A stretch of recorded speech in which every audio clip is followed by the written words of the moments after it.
afternoon, everyone, and welcome.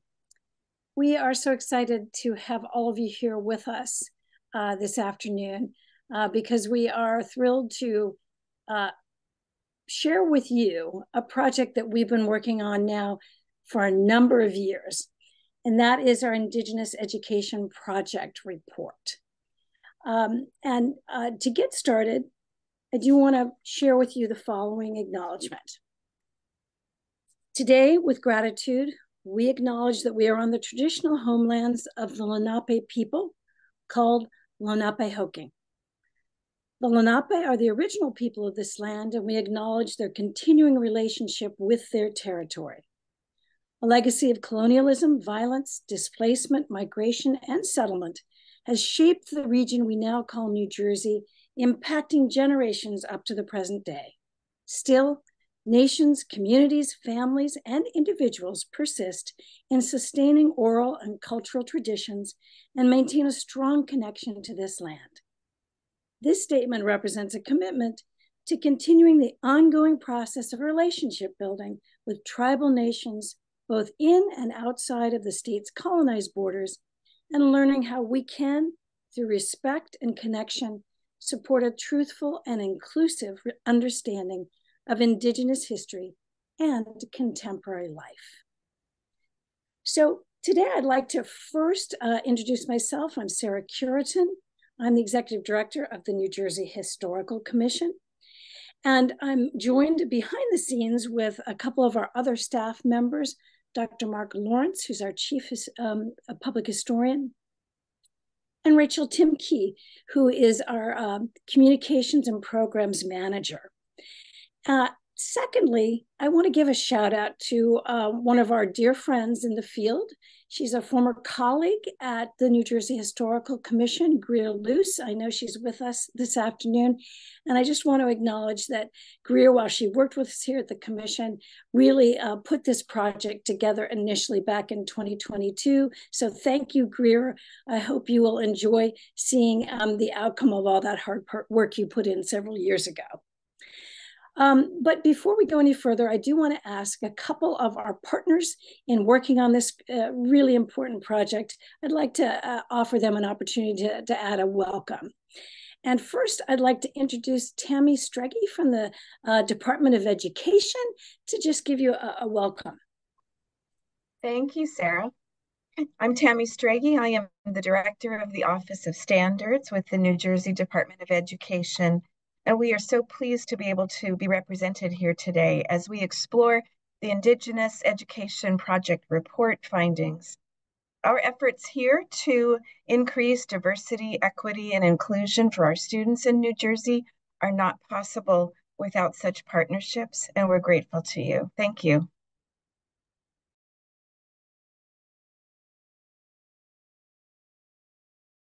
Thank you so much. And then secondly, a wonderful and important and key partner with us in this whole project, on this great journey we've been on really, is the New Jersey Commission on American Indian Affairs. And I know we're joined by several of their members this afternoon, but I'd like to introduce Claire Garland to offer a welcome from the Commission. Thank you. Welcome everyone to the initial phase of this Indigenous Education Project. We worked on it for about 10 months, and hopefully we can form a coalition of New Jersey organizations and push forward. I usually get so many calls from teachers asking for resources and what to do and what to say and what's correct and where to look. So it's really something that's needed. And I'm just glad everyone is participating, and thank you for joining us today. Thank you so much, Claire. And now I'd like to introduce all of you to the terrific consultant that we've been working with on this project. She's Mandy Smoker Broaddus from Education Northwest, and I'd love to tell you just a little bit about her. She has over 20 years experience working at K-12, college, state education department, and nonprofit levels with a particular focus on American Indian and Alaska Native education.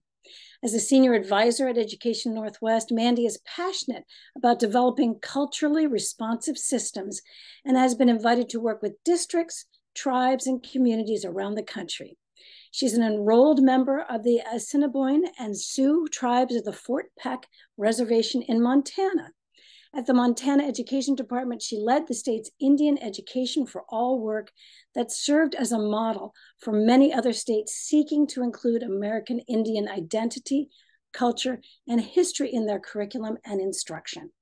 She received the 2015 National Indian Educator of the Year Award by the National Indian Education Association, as well as an appointment by President Obama to the National Advisory Council on Indian Education. So we have been so fortunate to have Mandy's guidance through this project, and I'm just thrilled to invite her now to present to you this great report that she's put together for us. Mandy, take it away. Thank you, Sarah. And I would say this is a wonderful report that we all put together. This was a big lift, but a really important effort. As Claire mentioned, it's going on for almost a year of discussion and dialogue and really important investigation into your context there in New Jersey. I would just like to say good morning for me here in Montana, but good afternoon to all of you there on the East Coast. I want to be very respectful of our tribal leaders and our tribal elders that are joining us today, and just acknowledge how grateful we are to you, not just for joining us today, but for helping to keep our tribes, our histories, our stories, our songs, and just alive and serving as that most important resource for all of our communities. So thank you today. I am very, very excited to talk about this report. We'll cover a few things today. We'll just quickly, for those of you that aren't aware of sort of the impetus and the beginnings of this year-long journey, we'll review the project purpose, plan, and a bit about the Indigenous Education Committee that came together to really serve as the bedrock and the guide for this work. We will quickly review our data findings and talk about that data collection that we engaged in across the state to help guide the work. And then we will review sort of a high-level summary of the report. You may have had access to it already and may have looked through it. And you can see how much deeper of a dive we do in the report itself, but we don't have time to go that in depth today. But I think Mark has put it in, thank him for putting it in the chat there. So you have that available to take a much more thorough look and investigation into after today's call. But I hope that's what y'all signed up for today. Okay. So just really briefly, the New Jersey Historical Commission proposed a scope of work to begin, again, this sort of initial phase, collaborate, and their charges were to collaborate with an Indigenous Education Committee to provide input at key stages of the work. This Indigenous Education Committee included tribal in-state and out-of-state tribal leaders. It included higher education scholars and researchers and educators. It included K-12 representation, as well as other community organizations such as museums and libraries. Some of those partners were also invited to the table. We were charged with collecting data around the state about the needs, priorities, and concerns related specifically to Indigenous education in New Jersey. So the first surveys that we produced were for educators, community partners, and for parents, families, or caregivers. And we gathered a lot of really great information from those important stakeholders. We also then followed up with targeted interviews with specific partners to dive a little bit deeper and to hear more from those firsthand perspectives. So that was all, again, very, very valuable information. More of that, you can see more of the specific data in the report. I'll just be covering the highlights today, but it really is a very rich source of information with lots of wonderful suggestions, ideas, discussion about work that has been going on or could be slated to begin. Then at Education Northwest, our team was to design this report that we're reviewing today that would really sort of lay out a possible future phases for the project. We were asked to propose a sort of vision statement for the work, timeline, goals, objectives, and key milestones. Today, we will only be going over the goals, again, that bigger picture, but in the report itself, you can dive into those other important elements. And then recommendations for the development of future educational resources, as well as professional development for educators. Because we know, in looking at this work across the country, we need those things to happen in tandem. We need high quality, vetted and trusted resources and materials for teachers. And we also need training that can help educators build up their own understandings, gain confidence, and find the important connection points for doing scope and sequence in their own curricular materials at the district and school level.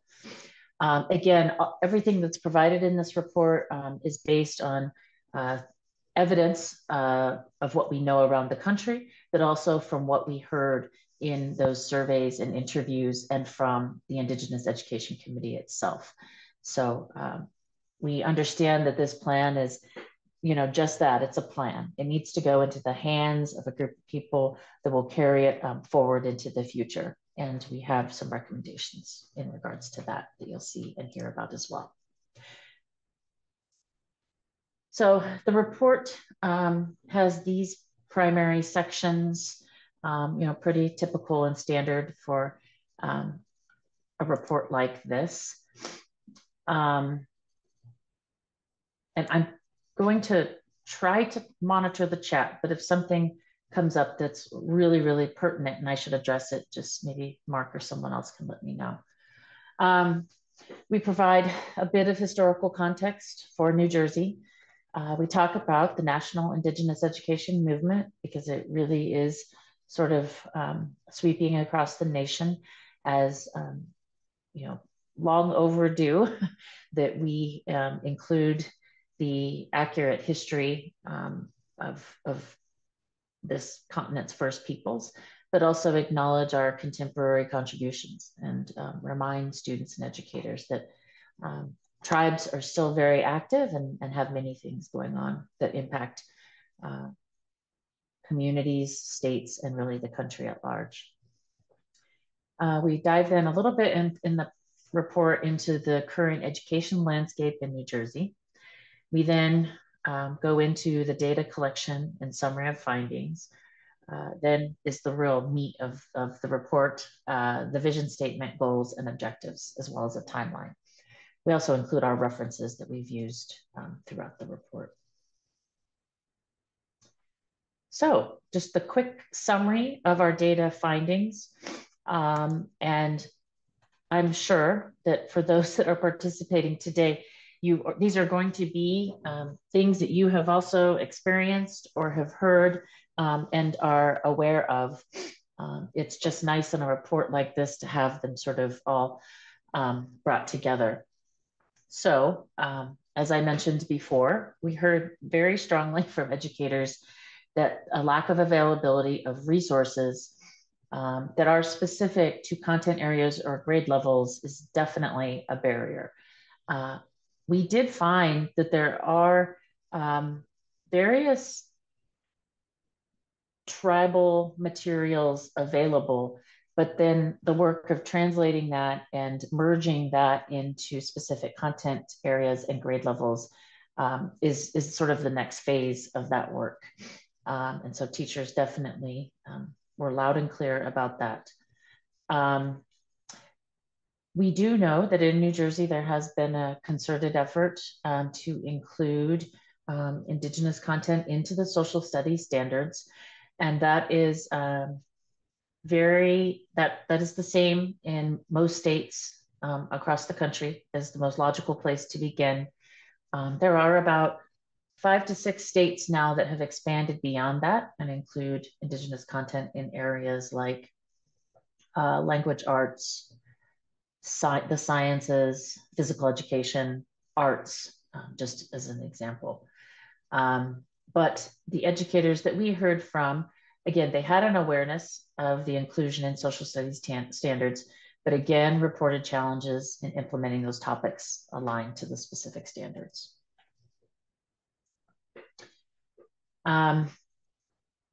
Educators and community partners, as related to everything I've sort of just shared already, requested authentic, trustworthy resources that highlight the New Jersey context, tribal sovereignty, and contemporary contributions.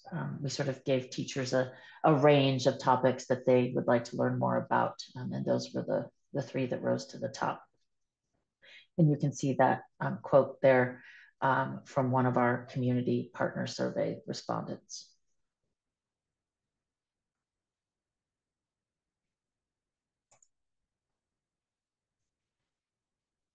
Again, educators required those reliable and vetted materials, and really hoped that in the future they might be housed in a central location for the greatest ease in daily classroom instruction. And that is very understandable. What that means, though, then, is there has to be a place for all of that material to be lived, for all of that material to exist, and it has to be curated into the future. And so who will sort of be the entity or person responsible for doing that work is definitely something for discussion in the future.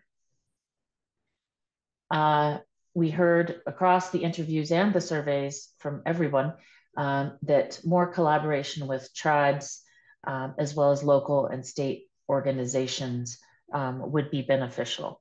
And I do want to note that that was for tribes, it was both noted in state and out of state tribes.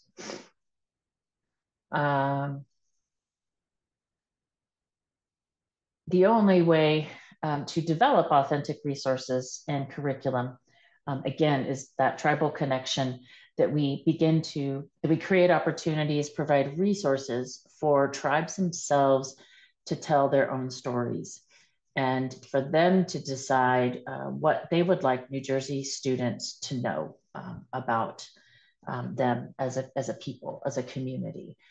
And that is very similar to other states in that we have had state level appropriations in at least 4 states that I can think of off the top of my head, that money was designated to tribes, and they could decide whatever it was that, the information they wanted to sort of accumulate that would be shared with local school districts, that they were able to create that and generate that material and content on their own. So we know that that is possible, and it feels like the most direct way to honor those tribal experiences and support tribal sovereignty and self-determination.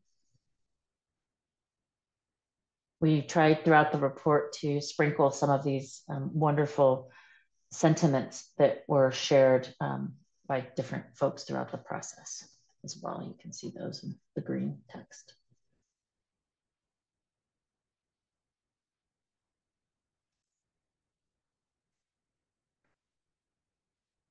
And not surprisingly, we know that educators would like training and supports, but if we were to take a step even farther back on that timeline, collaborating with higher education is really important, especially for those folks that are entering teacher preparation programs, that we begin the work there of talking about how to teach about Indigenous peoples, as well as what to teach about Indigenous peoples. And so that, again, moving further back on that timeline so that we're not always trying to play catch up with our current educator pool can be really, really beneficial. And we have also seen that in other states. So really, and I believe there are several colleges in New Jersey that do have specific Indigenous education supports, as well as Indigenous history and other coursework that can be valuable sort of in that trajectory of a future teacher. 96% of the educators that responded to our survey indicated that their school rarely or never provides any training related to, that includes collaboration with tribes and tribal representatives. So again, if we have some of that material and content and can build out some of those opportunities for teachers, whether that be creating sort of living libraries, living, professional development trainings. We've done some of that work in Oregon, made, web-based opportunities that can sort of live on in perpetuity, that's generated by the tribes themselves.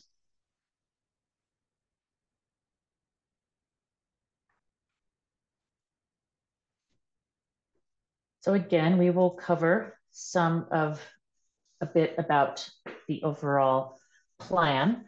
So the vision for future work, again, really focuses on classroom content areas, obviously beginning with social studies in New Jersey, crossing grade levels, and building out a process that includes multiple stakeholders that can really sort of guide this effort in this plan. Sort of in considering that big picture, and awareness and an acknowledgement that funding is necessary to support any such effort, as we've seen really across the country, as far as bringing people together to develop resources and curriculum, building out professional development opportunities. All of that requires resources. Also, an acknowledgement that this planning and implementation effort, whatever that looks like in the future, it needs to be, long-term. It needs to be, I've yet to see it, happen in a state with a really quick turnaround. It takes time to generate awareness, to gather buy-in, and to, again, dig down into those details of sort of chronologically, what will be best, what will best serve the New Jersey context. We center tribes in this work, and we definitely heard that from all of those that we surveyed and spoke to, and our committee, that state and federally recognized tribes, need to be included in all stages. It was noted that the New Jersey Commission on Indian Affairs is one place where some of that information can be shared in the state. And then lastly, again, related to that, Native people playing a lead in this role, including, hopefully, the designation of Indigenous staff members in positions, in places like the Historical Commission or the Department of Education, that can support this effort in an ongoing manner.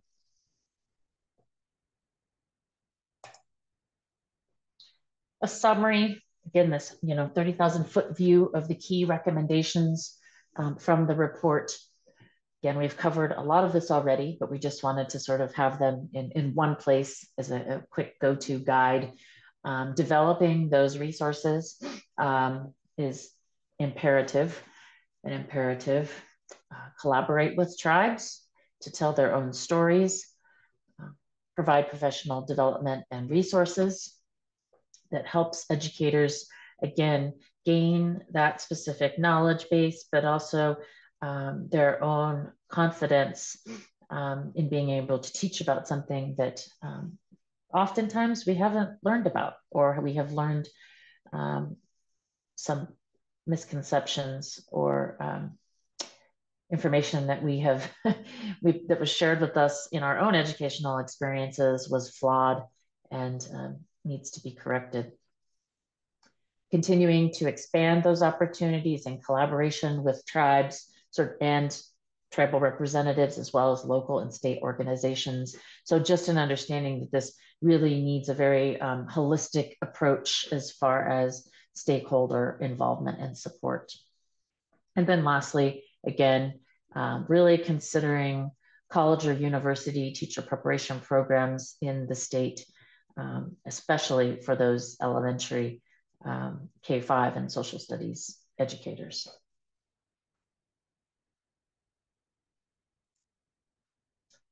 So we have, as requested, built out this, on a timeline. Again, a future group that really dives into this needs to map all of this out, and pieces of this timeline could and should be adjusted based on ever-changing sort of cultural, political landscapes in the state.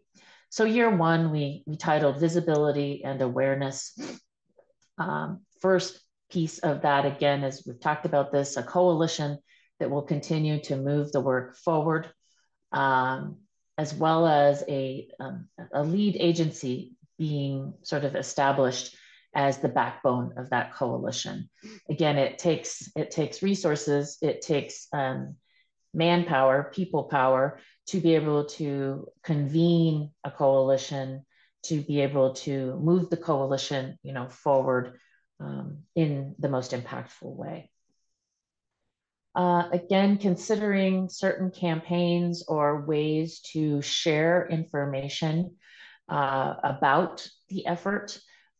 We heard from a lot of educators that would really like to learn more, would like to be involved, would like to participate in whatever comes in the future. So getting information out there specifically to educators feels really significant. Also, considering the sort of curated materials list and how that can move forward. We gathered a long list of wonderful resources and entities, trainings, other opportunities. Now it takes a concerted effort to begin to curate that list, and again, to help build it out into the future. So beginning to figure that whole piece out.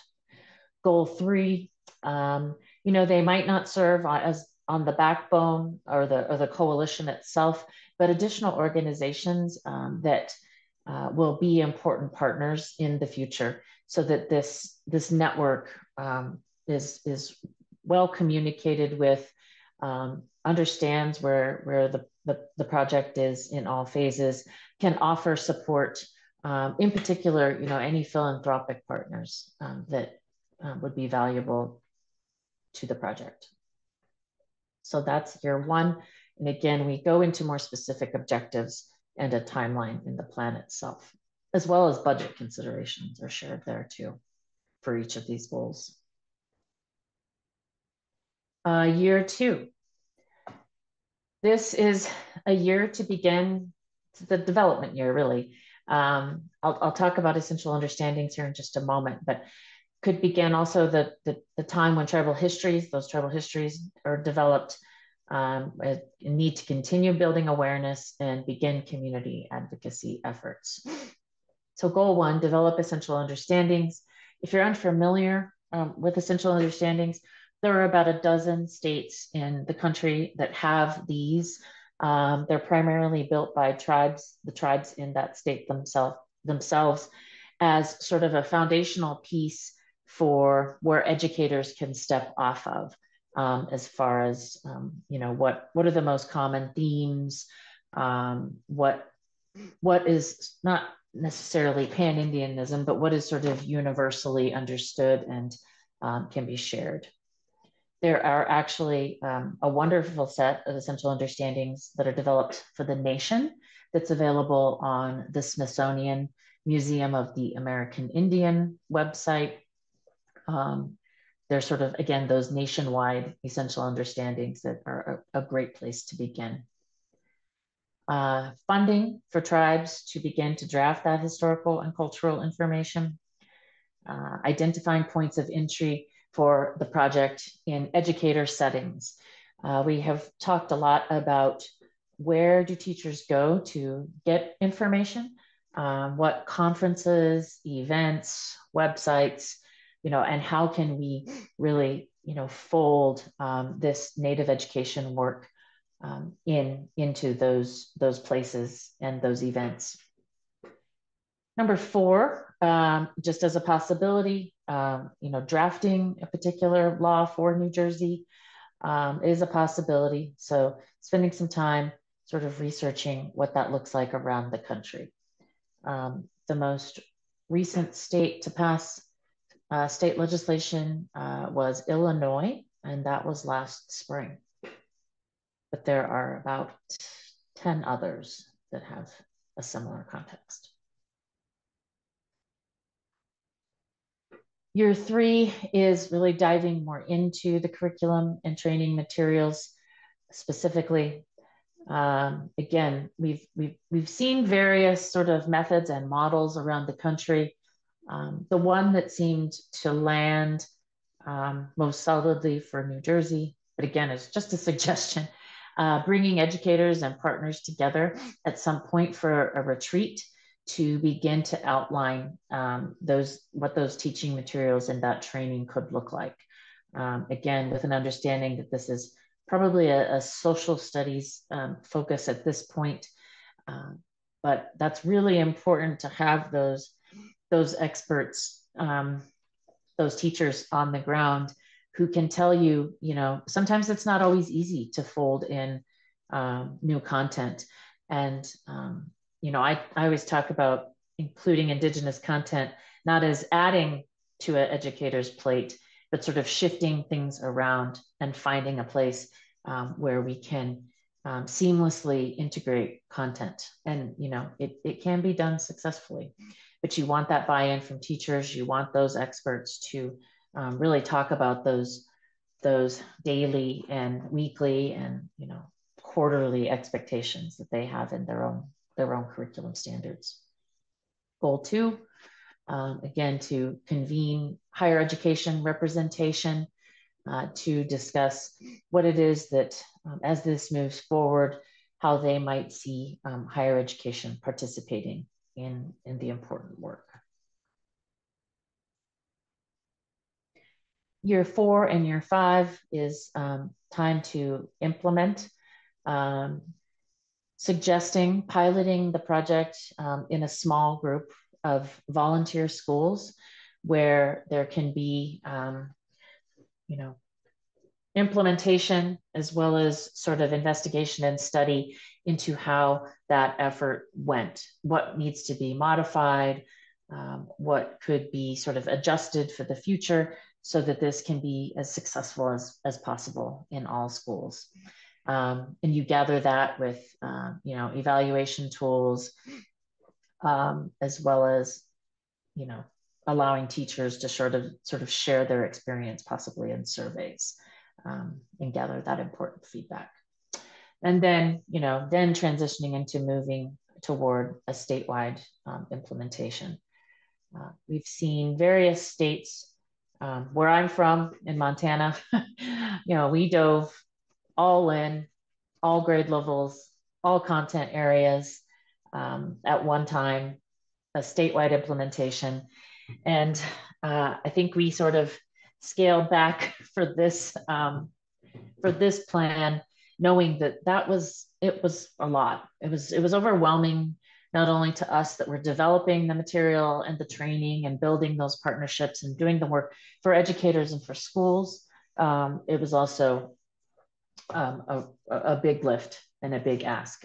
Fortunately, we had a lot of people that worked very hard and feel really good about the effort over the past 20 years.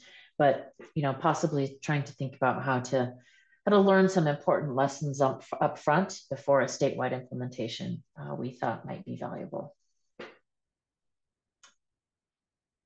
So that is now a summary, again, high-level summary of the data findings as well as the report outline itself. And we are happy to take questions from our participants, and possibly some questions I can answer, but I'm sure Sarah and the rest of our team members will also have important ideas and input as well. Thank you, Mandy. That was terrific. Thank you so much. And I do want to invite, invite all of you, if you have a question, please, if you don't mind, use the chat feature and just put your question right in there, and we will get to it. And I wanted to start out by asking you a question, Mandy. And that is, now that you've worked with a number of states just around the country, do you see any particular either strengths or challenges that we have here in New Jersey that you want to make sure we pay attention to as we get, move forward on these next steps? Anything about New Jersey that struck you in comparison to some of the other states that you've worked with? I really heard, I think in other states I've worked with, there have been more educator materials and content that was available. And I just heard from pretty much everyone I talked to that they needed more stuff.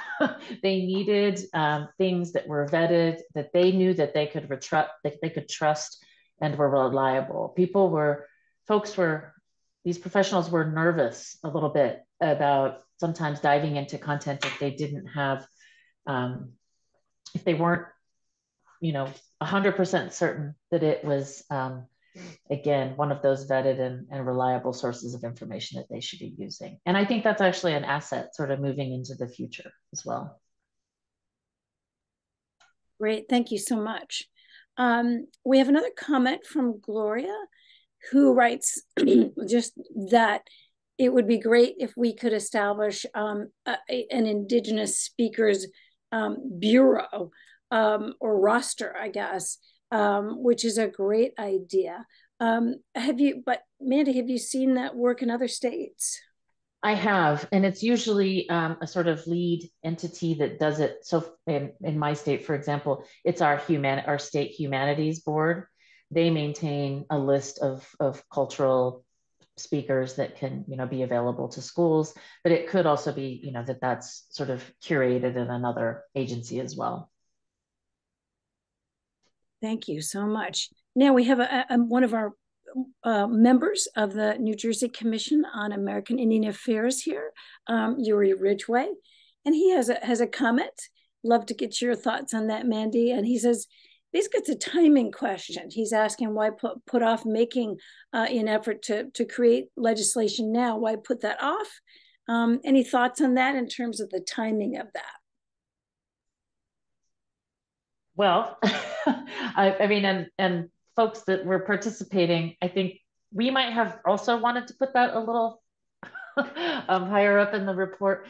But it felt like from the group that we worked with that it might take time to build out some of those, that awareness, some of those collaborative partnerships. I would say when I was working with the folks in Illinois, from the beginning of like really serious diving into trying to pass a piece of legislation, it took about 1.5 years.